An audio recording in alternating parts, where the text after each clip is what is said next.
everyday thing. It's an everyday thing. It's an everyday thing when you let your nuts hang. Please, anybody moving to Charlotte, fresh faces in Charlotte, do not date anybody. The dating scene in fucking Charlotte is trash. So let me tell you about how I was talking to a dude for not even 2 weeks, and he tried to fucking scam me. Boom, I'm working on a Monday. I get off work around 1, 2 o'clock, had an early day, so I'm heading home. So I work on Independence, right off Independence. And you know, when you come the direction where like the dollar store, Rainbow, American Deli, Domino's, like where the plaza at, you come in that direction. I'm on that side, driving on that side. Okay, cool. So as I'm driving, a car pulls up beside me. Well, keep in mind we're driving, so it's driving right beside me on my passenger side. He started going crazy on the horn. Beep, beep, beep, going. So I'm on the phone with my homegirl. I turn over and I'm like, what the fuck? And I start laughing because I'm like, I know he ain't beeping no horn at me. So then boom, he come on my driver's side, and then he rolled down the window like, pull over right now, pull over right now. And I'm like, I start examining, looking at him, looking at the car, making sure I don't waste my motherfucking time. Okay, cool. Then after my examination, I signal for him to pull over to the store. So you know the store that's right before like the Bojangles and the Starbucks. Okay, cool. So you know where we at. Boom. And I ain't even gonna lie, as soon as I pulled over, y'all, he approached my car and he came correct how he should have. He came over, he was like, what's your gas tank on? I said, I'm halfway, but I could use some. Okay, boom. He started asking about my tires, asking about my oil change, all that shit. So he came correct. The nigga came correct. Usually niggas approach you, only want your phone number, but he came correct. He did what he was supposed to do. So boom, he come back with me a water at the stove, put my gas for me, fill me up. Okay, cool. So we started chopping it up. He said that he 30, he got a kid, I got a kid. We exchanged phone numbers. It was a good conversation. So boom. Once we leave from there, we start texting. Keep in mind, this is on a Monday. We start texting all the way up until Thursday. We were making plans to meet up on Friday. So, boom, Thursday night, I ended up going to bed. He sent me a message probably like 11 something, basically saying he had made it home, hit him in the morning, blah, blah, blah. Friday approaches. I text him good morning. Typically, he responds like in a good, like, in a timely manner. So, around lunchtime, I ain't heard nothing. So, I'm like, okay, I'll be patient. Then we get about 4 or 5 o'clock. I still ain't heard nothing. I'm like, I know he ain't ghosting me. I know he's not ignoring me. Boom. Friday goes by. Saturday goes by. Sunday and Monday goes by. Tuesday. No, scratch that. Tuesday went by too. It was Wednesday. Wednesday at 3 o'clock in the morning. I had woke up at 6 something to get ready. I had a message at 3:30 in the morning, basically coming from an email telling me, Mecca, I've been in jail. I'm so sorry I didn't ghost you. Please don't think I ghosted you. The feds ran in my people's house. Like, I didn't have your number. I'm so sorry. I don't know what you would think. Just basically explaining himself for why we haven't communicated in all these days. Keep in mind, today is Friday, y'all. We started back communicating on a Wednesday. 2 fucking days later. So boom, today he hit me with good morning, how you sleep, blah, blah, blah, casual conversation. Then he hits me with, hey babe, see if somebody want to make some money. First of all, I'm not getting into none of that. You was doing it before me, you can do it now.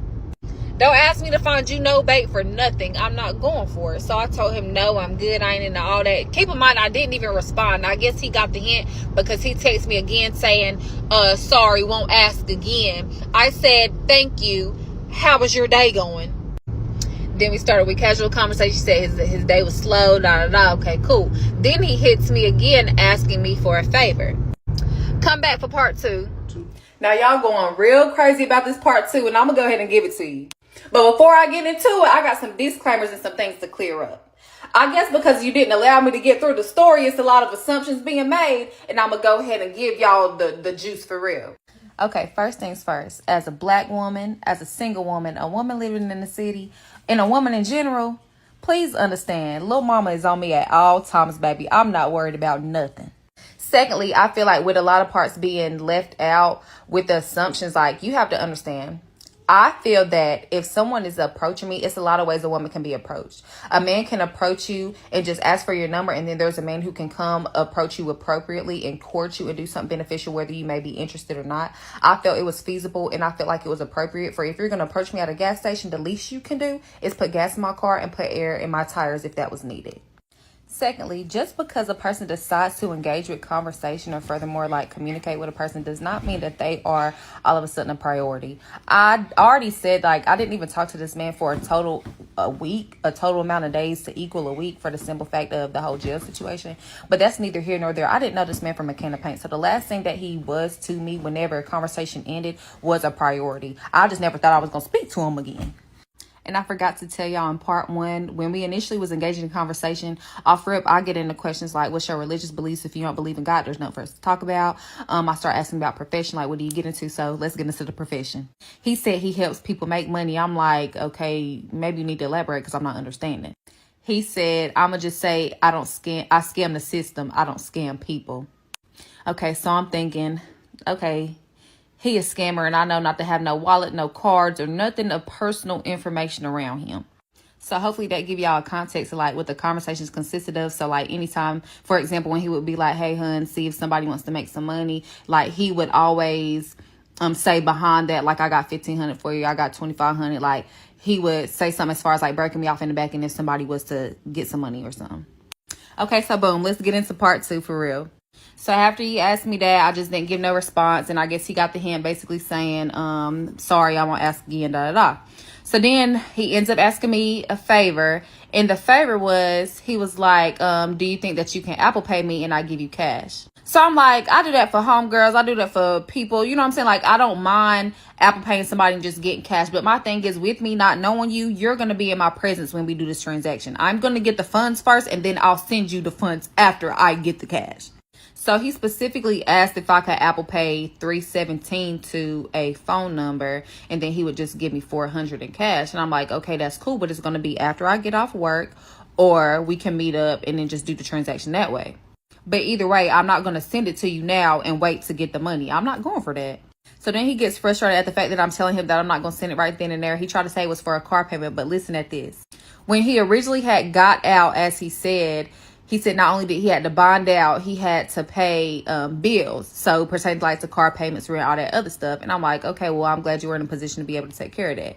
So for now, you're telling me that you're needing $317 to go towards your car payment, but you already said you paid your car payment. Red flag.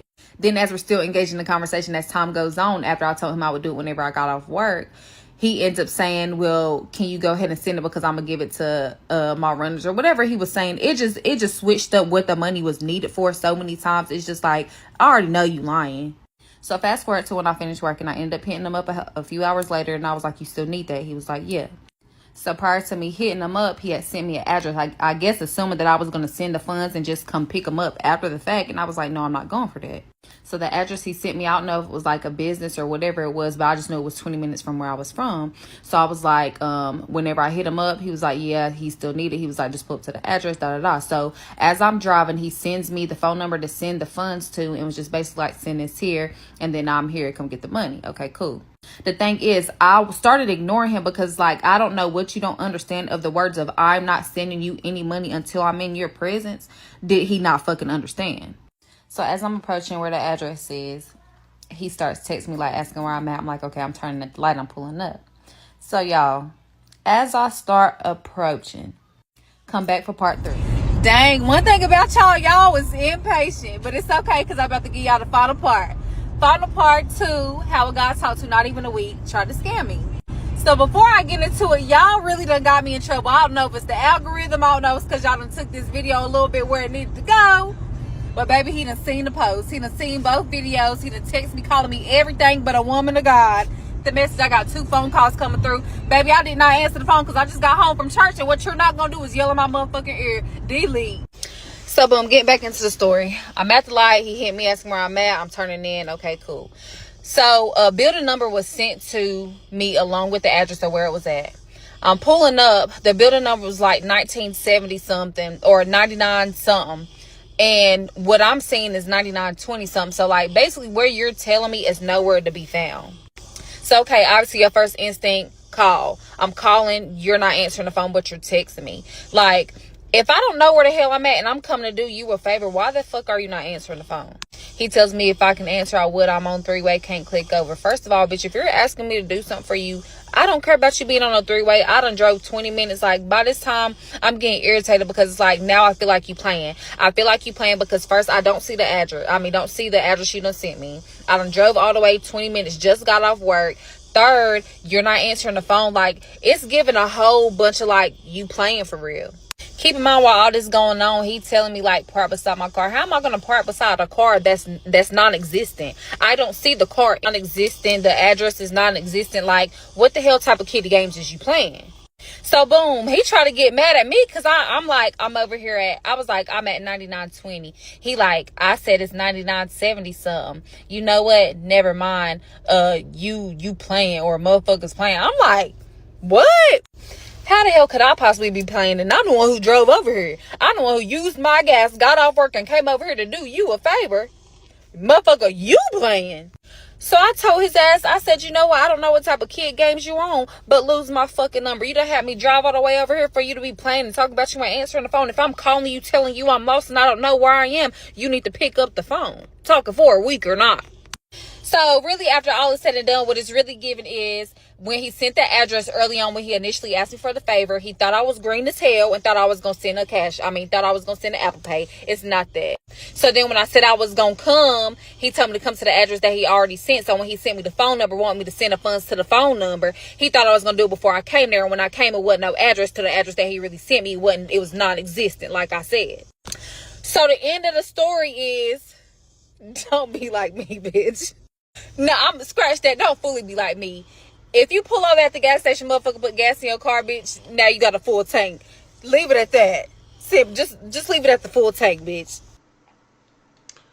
Hey, man, she need to go blow that baby nose. But anyway, why she entertained this for 3 parts of a story time? Like, this should have been over after part 2, after he ain't call you for 2 days. Like, you entertaining this man who's obviously a scammer. He told you he was a scammer. You said he's a scammer, but he's a man of God. So let's keep this thing going. Yo, but she made a story time about him being a scammer, about to scam her, but she's entertaining the nonsense. She was bored or slow. Both. What the hell? It's like, why is she doing this?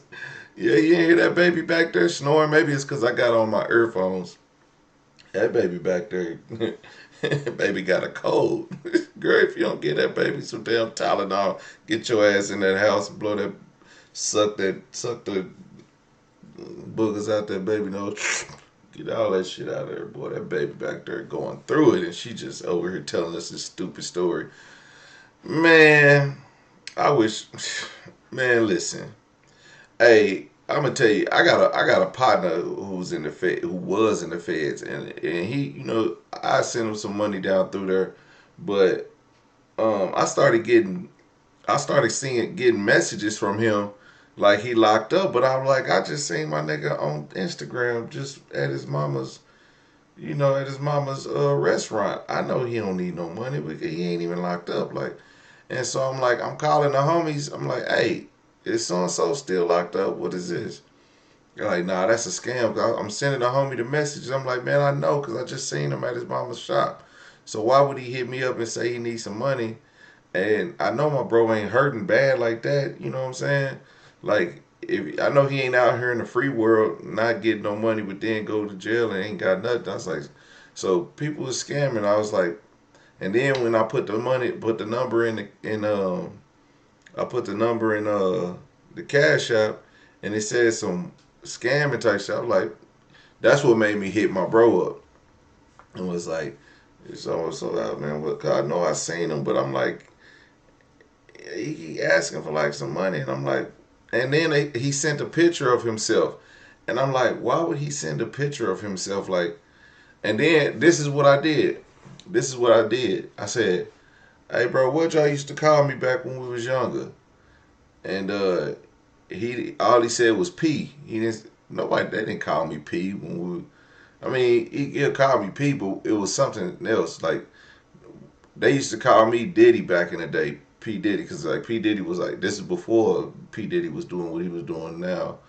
It meant to something dope, totally different. But that's what they used to call me back when I was like in, 12, 13, 14 years old. You know what I'm saying? So now I know this ain't my bro. So I just left it at that. And that man sent me another message. I just blocked the number because I already talked to my boy. My boy is out. He's like, yeah, that ain't me. I'm like, I don't know why they keep hitting me up. Like they really think I'm finna be. You're not finna scam me. Like I'm not that stupid. Like at first he almost got me, but I was just like, damn. So people who went home, they still sending messages as if, we don't know these people are home. Like we don't talk to our boys.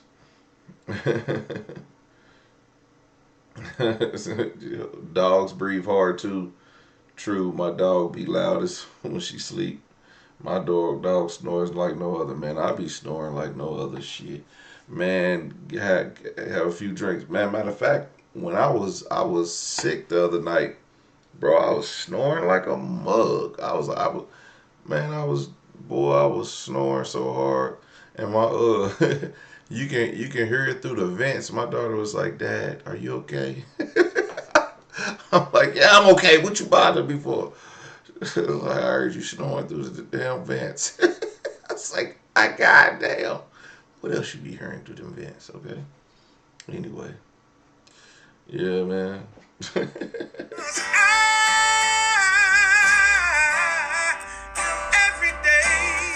people.